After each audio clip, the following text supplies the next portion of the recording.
4 कोस का 1 योजन होता है। कितने योजन का? यानी 4 कोस का।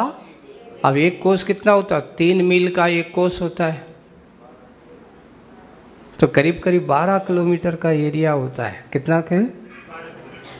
पूरा 12 किलोमीटर का एरिया 1 योजन की कुर्सी में आता है। 12 मील, सॉरी, हाँ, 4 3 12, यानी 1.5 किलोमीटर का 1 मील होता है, तो 17-18 किलोमीटर हो जाएगा करीब। इतना बड़ा समुद्र किसका था? भगवान महावीर स्वामी का। और आदिनाथ भगवान का तो कितना? 12 योजन का था। धीरे धीरे आधा आधा योजन कम करते जाओ, लास्ट में हमारे तीर्थंकरों के अंतिम तीर्थंकर का कितना समुद्र रह गया? 1 योजन का रह गया। अजितनाथ भगवान का 11.5 का था, तो शंभुनाथ भगवान का 11 का था। आधा आधा योजन कम करते चले जाएंगे तो अंत में हमारे 24वें तीर्थंकर भगवान का 1 योजन का समुद्र था। अब वर्तमान विपलाचल देख रहे हैं तो पूरी राजागिरी सारा जो देख रहे हैं, ये तो अपन क्षेत्र। उस समय आदि भगवान के समय में सब कुछ परिवर्तन, बहुत क्षेत्र परिवर्तन होना कोई बड़ी बात नहीं है। तो इतना बड़ा समुद्र का वैभव है उस विपलाचल पर्वत पर। और वहाँ जा कर के जब उन्होंने कहा मैं तो उससे क्या, तुम्हारे प्रश्न का उत्तर तुम्हारे गुरुजी को ही दूंगा, तो मैं नहीं देता हूँ। क्यों? कभी कभार एक और ऐसे ही होता है कि एक बार एक व्यक्ति था और वो एक अच्छा वक्ता के साथ जाता था और ड्राइवर को उनकी गाड़ी चलाने का काम करता था, है ना। तो गाड़ी चलाने का काम करता था, तो उन्होंने कहा कि जो तुमने प्रश्न पूछे वहाँ गया और उसने अपना लेक्चर दिया। कौन ने? वक्ता ने।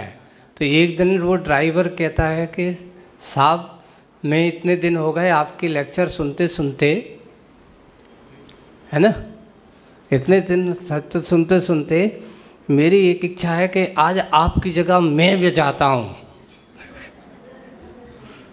और आप यहाँ बैठना।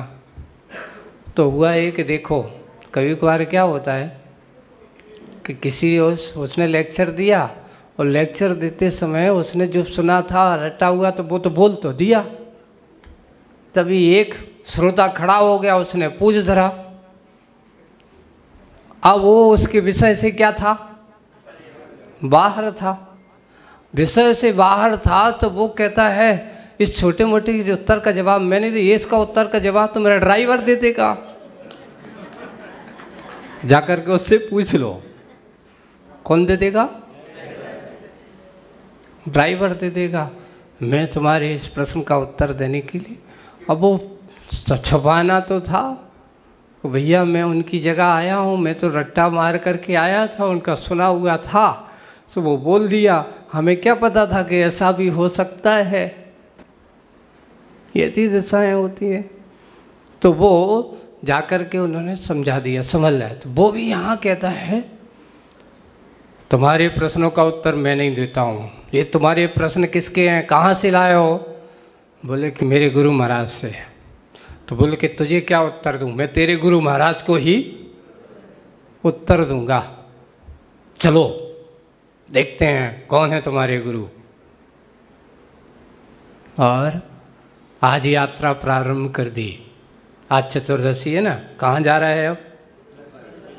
इंद्रभूति भगवान महावीर के समुद्र की ओर अपना लाव लश्कर के साथ, पूरे शिष्यों के साथ, अच्छे जटाजूट बड़े बड़े तपस्वी,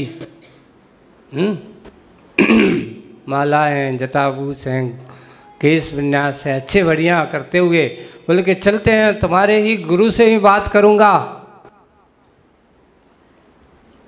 वहाँ से गुरु मिलन की यात्रा चालू होती है।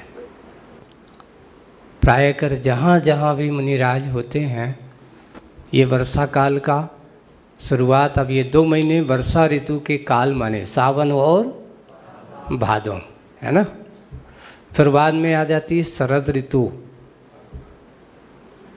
ये 2 ऋतुएँ हैं। कौन कौन सी?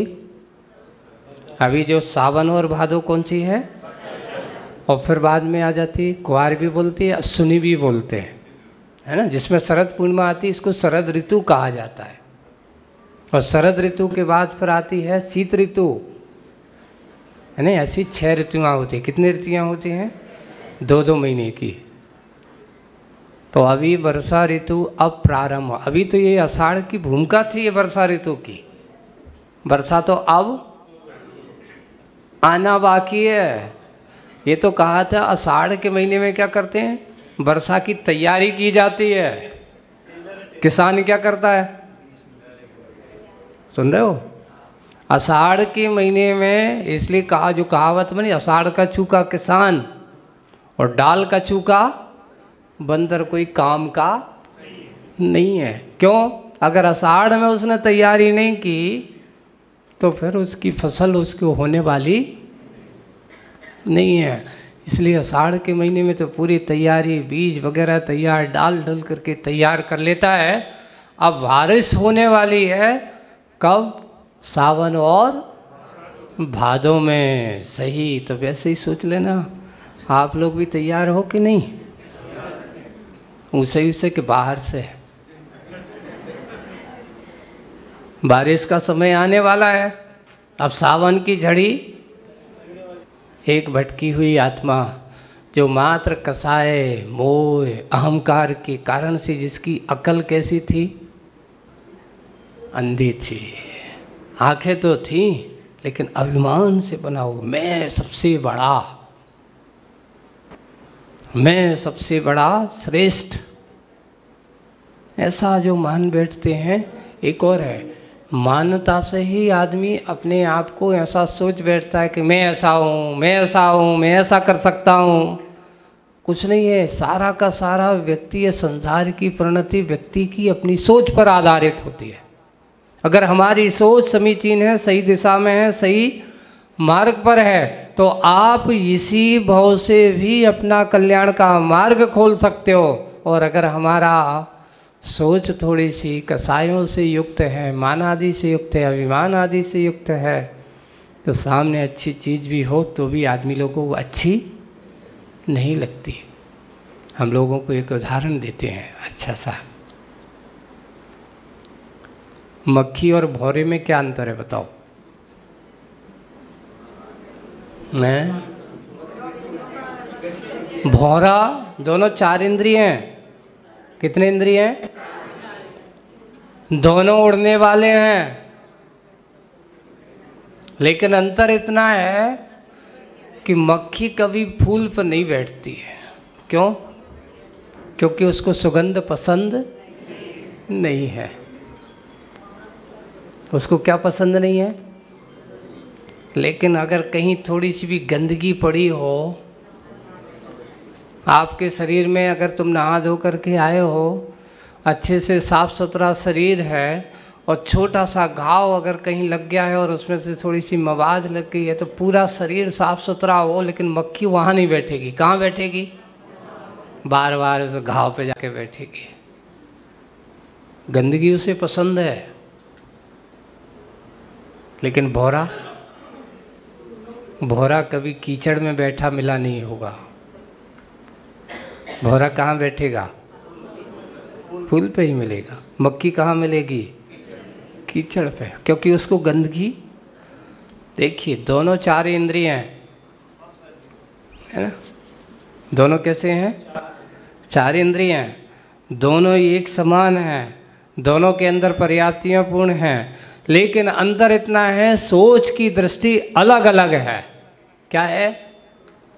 क्योंकि एक को अच्छाई पसंद नहीं है और एक को बुराई पसंद है। वो बुराई अच्छी लगती है, वो गंदगी है पसंद है। ऐसे ही संसार में बहुत सारे जीव बहुत हैं। एक मक्खी के स्वभाव वाले हैं, एक भौरे के स्वभाव वाले हैं। चतुर्मास में अपन को मक्खी का स्वभाव बनाना चाहिए कि भौरे का स्वभाव बनाना चाहिए? अब आप लोग सोच लेना कि हम भौरा बन के जिए कि मक्खी बन के जिए। क्या बनाना है? भौरा कि मक्खी? मक्खी तो बहुत बने हो, सबसे ज़्यादा मक्खी का जीवन जीते हो। भौरा बन कर के जीने वाले तो दिन भर में तुम कितना समय निकालते हो? भगवान के पास बैठना यानी गुण ग्रहण का अभाव, भक्ति का अभाव, गुरुओं के पास बैठना। और नहीं है तो दिन भर 24 घंटे में से कम 20 घंटे तो तुम्हारे किस में लग जा रहे हैं? कीचड़ में, संसार के दलदल में, विषय भोग के कार्यों में। हम ऐसे समय पर आप लोगों को यही है कि हमारी दृष्टि कैसी है, किस रूप में है, कैसी परिणति में है, वही सोचना। मैं मक्खी की तरह बन कर के जी रहा हूँ कि भौरे की तरह बन कर के जी रहा हूँ। चिंतन करना है, आत्मचिंतन का समय आता है हमारा। ये समय अच्छाई को ग्रहण करने की ओर होना चाहिए। हमारे पास सब कुछ सामर्थ्य हो, सब कुछ शक्ति है, सब कुछ अच्छा है, लेकिन फिर भी हमारे पास भगवान की पूजन करने के लिए, गुरु भक्ति करने के लिए, स्वाध्याय करने के लिए समय नहीं है, तो समझ लेना हमारा जीवन मक्खी का जीवन ज़्यादा है। क्यों? क्योंकि मुझे अच्छाई पसंद नहीं है। जिन्हें अच्छाई पसंद होती है वे कभी संसार के विषय भोगों के कीचड़ में फंसना नहीं चाहते। कोशिश होना चाहिए कि मौका मिला है अपन उसमें छठालम पढ़ते, दौल समन सुचेत समय सयाने काल विथा मत खो, ये नरभव फिर मिलन कठिन है जो सम्यक नहीं हो। छठालम कहाँ है? दौल, दौल कौन? दौलत राम स्वयं अपने आप को कह रहे हैं। ऐसे ही अपने आप को दौलत राम समझो। आपके पास गुण रूपी दौलत है, संपत्ति है, आपके पास भंडार भरा पड़ा हुआ है। अपने आप को कहो कि दौल समन सुन चेत सयाने।